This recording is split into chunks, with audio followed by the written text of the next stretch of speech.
Welcome back to the channel. I think it's time to do an updated video on cutting fenders. Now the reason we're cutting these is because we're going to make them work on our custom subframe. So I've got some trimming to do to make it actually fit the subframe and also slide in underneath the side of the dirt bike shroud and get a nice clean line. So I'm not going to waste any time. I'm just going to go into what we're going to use to cut these out. So this is how I like to do it. So the first step, take a block of wood. We're actually going to screw these fenders down to the block of wood. Just got some leftover screws. And again, this is all getting cut out, so it doesn't matter that there's holes in it. Now I'm just going to show you guys exactly how I do this.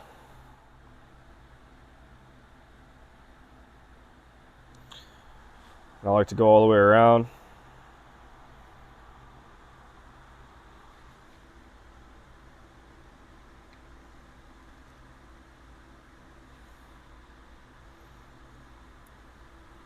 We're basically just clearancing it so we can make it fit our subframe. I could make a template for you guys, but it's a lot easier to just show it on camera. So right there, we've got this marked out. Now we're also going to be cutting this guy off. This will be gone too. And my favorite tool, this guy right here, it's got the oscillating blade on it. Works awesome. So let's go ahead and start cutting.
So you guys can see how easy that cuts.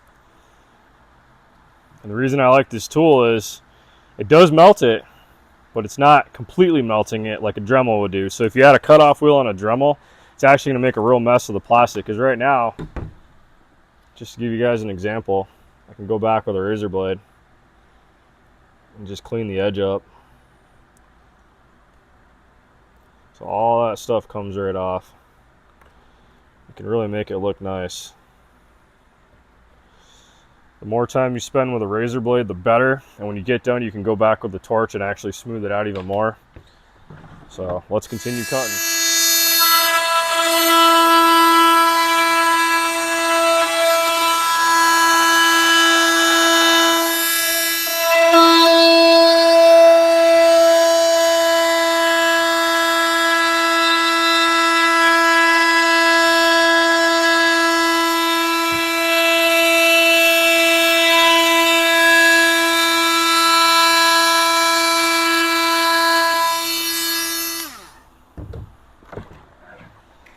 Just like that. So we've got the waste on here. Just going to throw that away. So number one, the stuff actually just kind of comes off with your fingers. But you can take a razor blade, really just clean it up nice. So it's not too bad. You can do this in under an hour. Just take your time, make it look mint. Don't gotta rush it. Cool. Let me grab my tin snips.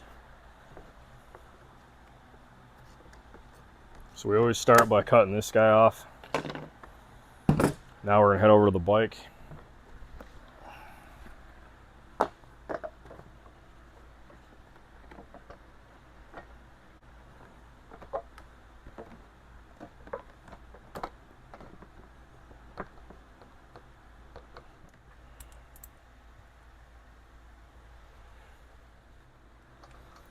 Now, we don't have the rubber grommets in yet, but that's okay.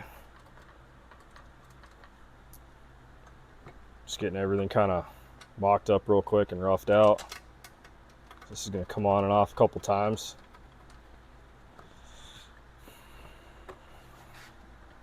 So I'm going to pull back on them. Okay. Alright guys, so I know you're looking at this going, how the hell are we going to make this look good? Well, I kind of pre-drew what we're going for. Now this shroud, I don't have it bolted yet, so I can move it. This is going to end up getting bolted on this hole. And as you can imagine, this is going to overlay on top of this guy. And we've got a couple of pieces to remove. So we're going to start by getting rid of this stuff that we're no longer using. And I'm just going to use tin snips.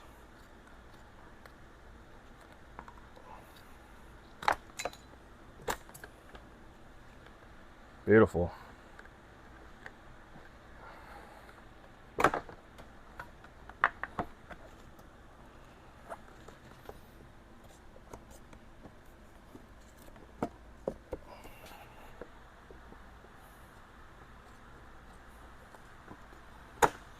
I like tin snips because they make a really clean cut.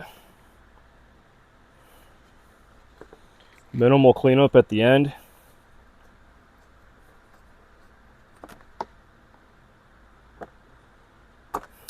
Beautiful.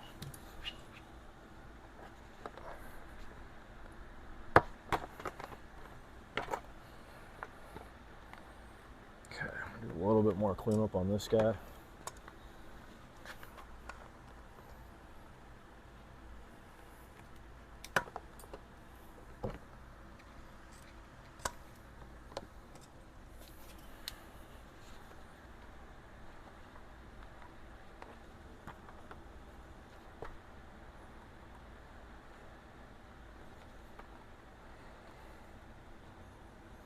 Alright, so you guys kind of get the idea of what we're going for. This is going to get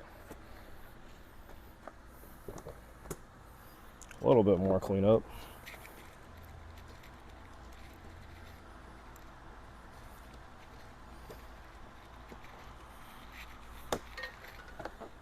Again, we're going to go back and sand everything.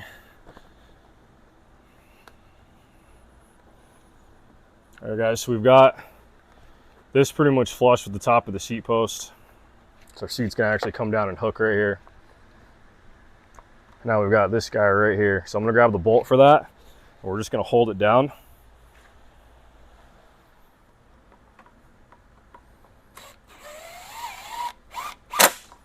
Beautiful. Now if you come look right here, this is gonna end up getting bolted to the fenders. You can kind of see what we got going on here, how it kind of follows the line. That's the only way you can really make these perfect, or as perfect as you can. Let's be real, I mean, we're taking CRF450R plastic and we make it work on a handful of dirt bikes. Yeah, it's really just hand cutting, trimming, sanding, you know, a lot of prep, a lot of cleanup. We're gonna have the graphics kit that's gonna kind of merge the both of these together. But this is how I keep my gaps from being ginormous. I like them to look as if an OEM company made it. It's always my goal, is to make it as clean as possible.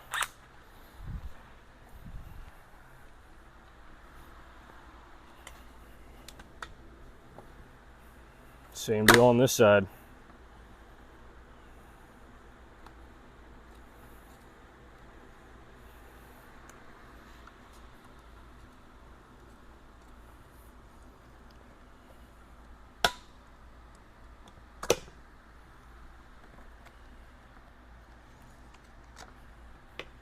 Okay, so this one's a little bit different.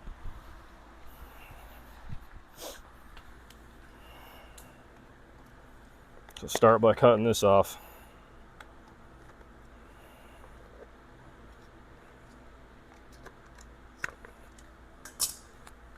The only thing you're going to do is you're going to do the same exact thing you did over there, over on this side.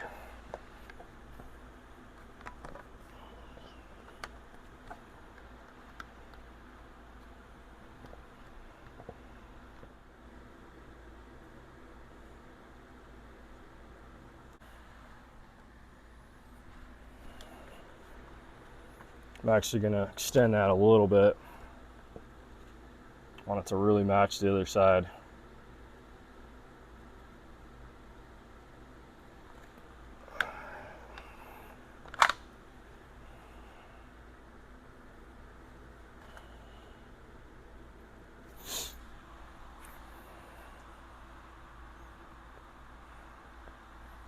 Just like that.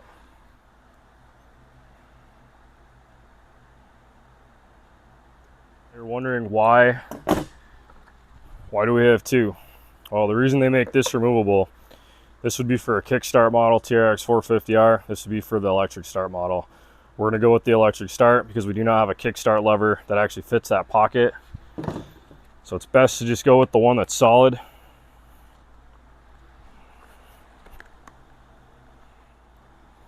This stuff is not the easiest to cut. Like I said, it's kind of thick.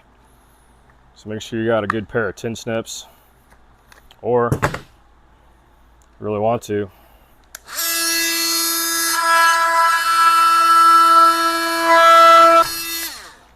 and now you're back to doing some cleanup. So now you're taking your razor blade and you're going back over your edges.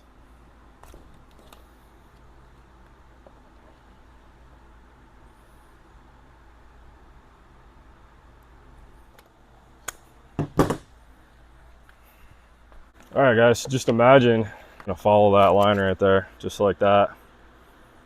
We're gonna have this come down, so this corner is gonna get cut off too.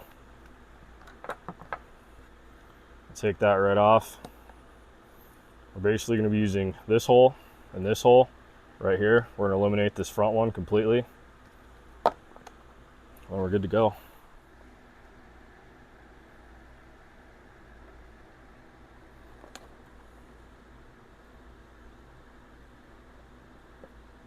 So basically that whole corner has to go.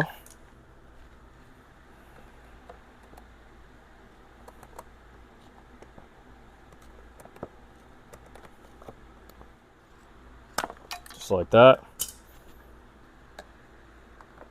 This is going to get bolted back on. Of course, that's going to cover it up. That's going to get bolted down, just like that. Been wanting to do a video for you guys for a while because it's time to get an updated one going.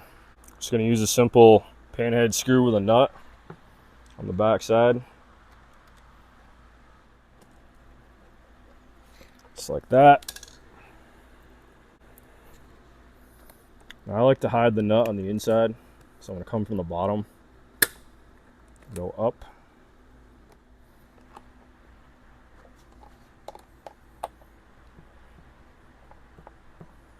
Beautiful. So we've got the two bolts in there, just like that.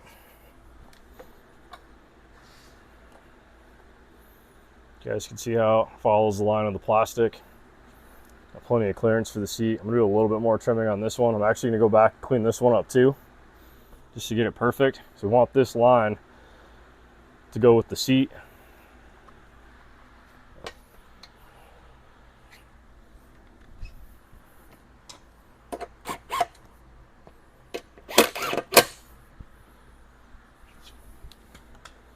I hope this gives you an idea what it's gonna look like. Now I'm feeling fancy today, so I'm gonna give you guys one more tip.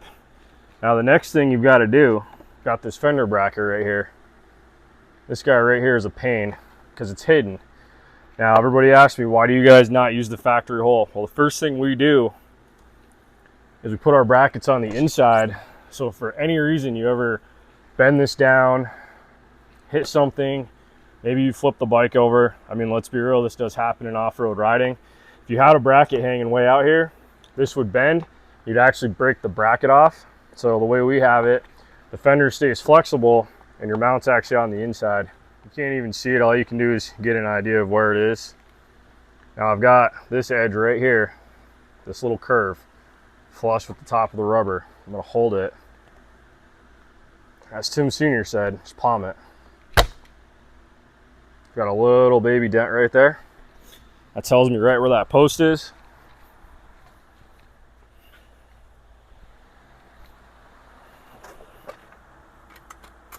Okay.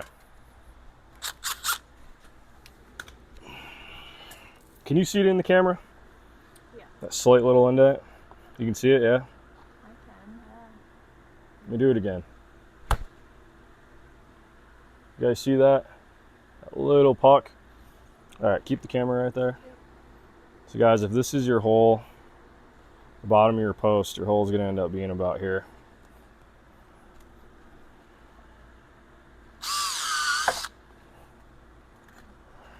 Which it is.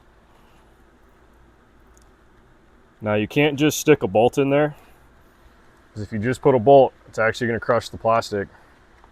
So you got to take a fender washer and go behind it, just like that. The next thing you're going to do is take another fender washer on the front. And I would recommend a little bit of Loctite. Just like that. This is going to get bolted. I'm going to use a similar bolt that we used here on this guy to hold that down. And I may go back and do some more trimming up as I get through the build. I like to wait till the end and really give it a good stare. So I might take this and just kind of flow it out so it's not so boxy looking. Now if you come back over to this side,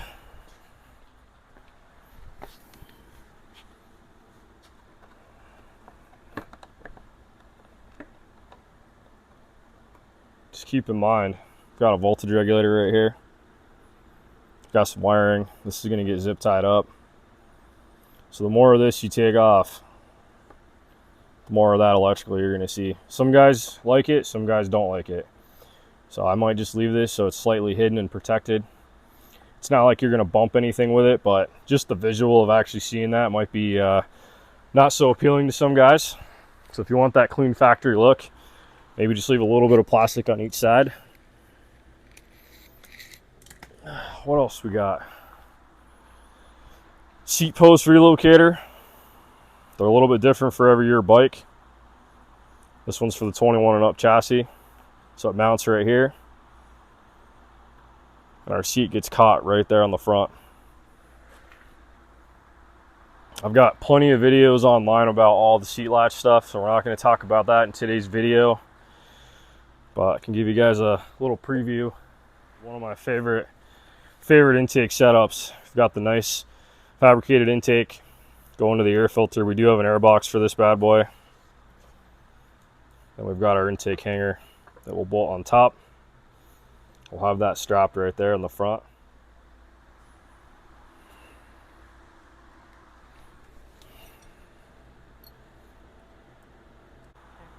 I don't know if I got a column error, but looks like we've got a little 1/2 inch drill bit here, 1/4 inch drill bit here. Not sure what's up with that. This hole is definitely bigger. It's kind of the same way on the other side too, on the bottom. So now, being we don't use fender brackets, because I'm not big into running their L brackets that they send, I'm gonna put a graphics over that, cover that up. That's kind of ugly. I have to come back over here, babe. Now I've had people get fenders in the past, and I mean, guys, these just come bent in shipping. These corners are always bent like that. It's kind of ugly anyway. I mean, this will actually hook the back of your boot. So what I do, I can't stand that shit, so I get rid of it. I do this on every build I do. I just get rid of it. Roll that corner. I'm gonna go back and clean that up. So if you want to kind of pan out and show the other side, this looks absolutely goofy. I'm just not a big fan of these corners because they're, like I said, they're always bent from shipping. I think option A looks better. You guys can be the judge of what you want. I just like the cleaner look. Not too bad, right? Cool. All right, guys, that's it for today's video. I hope you learned something about installing CRF450R fenders onto a CRF. This is actually a 2023 CRF250, getting our subframe conversion kit. So if you guys like what we're doing, give us a thumbs up, give us a follow. We've got tons of cool builds coming in the future. Stay tuned for a follow-up video where I'm going to start this up and do a detailed walk around. We'll see you in the next video.